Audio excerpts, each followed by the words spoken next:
G'day Bomber fans, that was a strange game of footy. I definitely aged a couple of years watching from up on the hill at the beautiful Adelaide Oval. A great game for neutrals, full of controversy. I don't think the Crows fans would have liked it as much. There's a lot to talk about, a lot to really like about our season so far. We are 4-2 after 6 rounds, heading into Anzac Day in the 8 on a high. Get your votes in from this game. It's a really tough week for it. Could have about 10 different players down there. And also your role player of the match, the guy who you think had an underrated impact on the result. But let's get into the review. Alrighty, let's start with a recap. That first quarter, we got off to a great start. We did really well to stem any ball movement flow they had going. Defensively, it was as solid as we've looked in a while. The only issue was we weren't really taking our chances, which would be a theme throughout the night. We had a 2-point lead thanks to goals from Gresham and Jones, but we should have been leading by more. The second quarter was really frustrating. We were all over them, kicked a few early goals, we were dominating around the ground, had double the amount of inside 50s, I think, and really the only reason they were in the game at halftime was because of individual errors. Laverty's turnover, Draper's silly 50-metre penalty, Durham not manning the mark on Dawson. The Crows capitalised on mistakes we made, which was really annoying because we had all the play and weren't doing enough to make a dent on the scoreboard. We led by under a goal despite being much better. The third quarter looked ugly early. They kicked the first 4 goals of the term, and I think they had also kicked 7 in a row at that stage. So the vibe was not there for Bomber fans. The Crows were rowdy. They got out to a lead, but then we showed some real character to get back into the contest, start winning the inside ball again like we were early, and we piled on 3 late goals to go into the last term with another narrow lead. The last quarter was just nuts. It was a test of the heart. The stress levels were high for both teams, and in the end, it was a game potentially decided by a controversial call, which saw Sam Draper avoid a holding the ball free kick. Were the Crows stiff late in the game? You've got to be brave to say no, but realistically, we deserve to win that game of footy. The fans can talk all they want about that call, but none of them can realistically say the Crows were the better team on the night. We won fair and square, I think. So how did we win this game of footy? Well, it really started from the midfield, which was yet again applying the heat in the contest. We actually had less centre clearances, but I think the defensive pressure, especially from Caldwell and Durham, really set us up for a big night. You felt like our clearances were generally cleaner and our pressure around the ball was a big part of that. Caldwell and Durham combined for 19 tackles. Hobbs had 6, Merritt 5. As a team, we laid 80 tackles. That is a fantastic number. You love to see it. Think back to that Sydney game a couple of years back when we only had 20 odd. To have 80 away from home, and not just 80, but 80 while having more of the ball, that is awesome. The midfield worked so hard to give us the upper hand, and it really set us up for the win.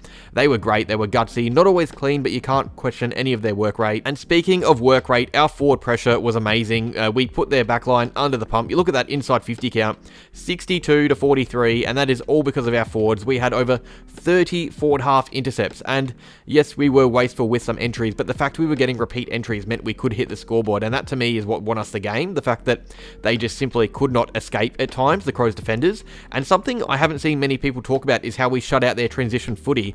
Now, they aren't really a side known for it, but it was almost non-existent for patches, and that is all thanks to our pressure. That has to be the blueprint and the benchmark. I look at that number, 30 forward half intercepts. That has to be up there again for Anzac Day as we face a team who love to play out of their back half. That to me was super impressive. I was thinking of positives during the game when we were on the ropes, and that was the main one for me. I think the work rate as a whole really shows how good we are as a whole right now as a team. We are a good side, and I think the great thing about it is that there are clearly levels we can still go to. We are obviously missing about 5 or 6 of our most important players, all injured or suspended, and then you have the fact that Darcy Parish is still floating through games a bit. Sam Draper wasn't near his best at all. Stringer was pretty well held for most of the game, apart from the start. It was another match that wasn't decided by a select few players. I love a win where it's hard to pick votes. I was tossing up between about 6 or 7 players. Merritt was great, but so too were Durham, Caldwell, Hobbs, Redmond, McGrath, Martin, even Jones and Cox, who are coming of age seasons from them, and probably some other players that will receive votes from you guys as well. It was a really well-rounded team performance, whereas Adelaide, it felt like they were playing off the back of individuals. I reckon Adelaide probably had the best 2 players on the ground on the night, but it meant nothing if the rest of the team wasn't buying into it. There was only so much Jordan Dawson could have done. I also thought when the ball was inside our defensive 50, we were really good at defending it, for the most part, that is. That second term was a bit of a mess, and they did have some some space at times, but you look at their main contributors usually. Tex Walker had one 60-metre bomb for the night, but aside from that, didn't get a look in thanks to Mackay. Fogarty was poor, but I think for the most part well held by Laverty. Rankin had a blinder last week, but was nowhere on Friday. I think you look at our guys, Langford, Stringer and Jones, our key forwards, they were getting genuine looks in. They had 9 scoring shots between them, whereas Adelaide's key forwards, Walker, Fogarty and Gallant, 3 between them. I honestly didn't know Gallant was playing until looking at their stats. Their most dangerous players in front of goals were midfielders, I'd say Ben Keys and Jordan Dawson. After that, there wasn't really anyone who was threatened, whereas we had a bunch. The only reason there wasn't a small bag kicked on the night was because we couldn't kick straight as a team. And that's a good time to speak of some negatives, because one negative that turns into a bit of a positive the more you think about it is our scoring. 10 goals, 18, 28 scoring shots to 20. We should have put them away by more, realistically. Some of those misses were bad. We had probably 14 or 15 goals in us realistically, but we just couldn't kick straight. That Draper miss late summed it all up. We had a few running into goals. I think the way we were playing, it probably should have been 90 or even 100 points scored, at least close to triple figures.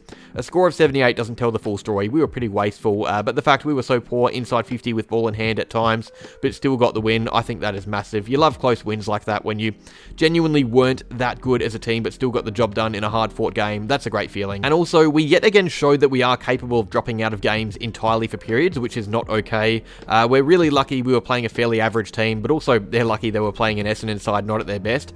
We had them on the ropes early and gifted them goals in the second quarter to get back in it. We let them kick 7 in a row, and I don't care who you're playing. Could be North Melbourne, could be Collingwood, but if you concede 7 goals in a row, you need to think about what you're doing wrong. So I hope we highlight that period, because that is the reason the game was so close. If you take away that little Adelaide period of dominance, they only had 4 goals for the night. That's only really half a quarter, or maybe it adds up to one whole quarter of Adelaide being the better team, but that's all they're scoring from one period of momentum, so we need to address that. Now let's get to the main talking point out of the game and the weekend as a whole, really. That holding the ball decision with Sam Draper in the dying seconds. Was it holding the ball? Yes, I personally think it was pretty blatantly holding the ball, but I've always hated the idea of fans picking on one umpiring decision as the one that lost them the game. The Crows were never the better team on the night. It was a pretty poor night of umpiring for the whole match, really.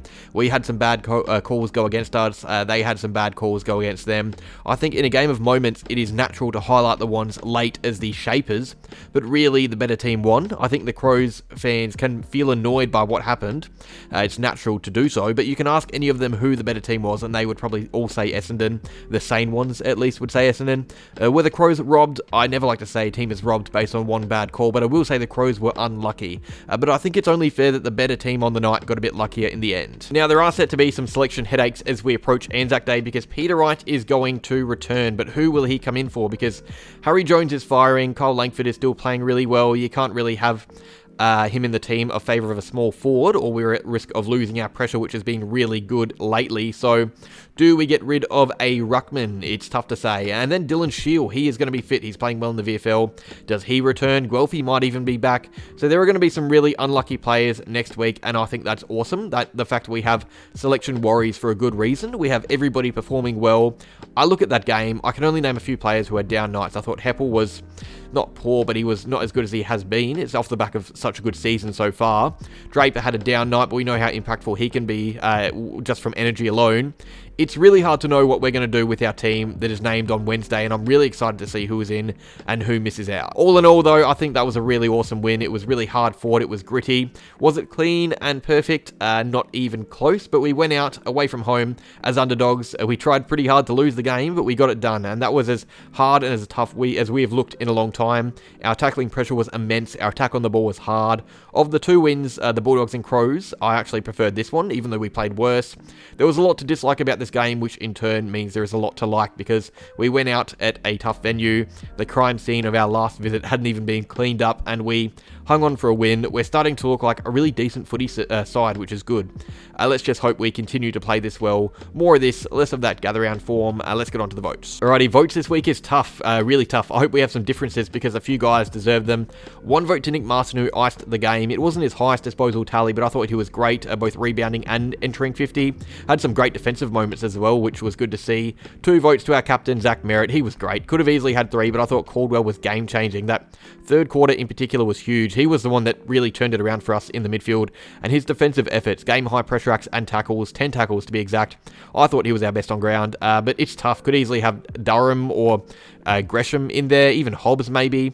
And my role player, a few I really liked. I thought Jones was yet again great. I thought Nick Cox and Mackay, even Stringer and Laverty and Kelly, but I want to give some love to Langford. He's yet to get a vote this year. He wasn't amazing on Friday, but he had a tough night against taller forwards, kicked a couple of goals, but also managed to get the most score involvements on the ground from limited disposals, and I thought he just personified a role player game up forward. He didn't go crazy like I wanted him to, but he just got the job done. He probably found himself in about 5 or 6 1v2s, but managed to bring the ball to ground quite a lot. Tough game for an undersized key, but did a really good job. That is all though. Good night, good weekend. We turn our attention to the biggest game of the home and away calendar, Anzac Day. It is up next. We go in ahead of the Pies on the ladder. That has to be a rarity.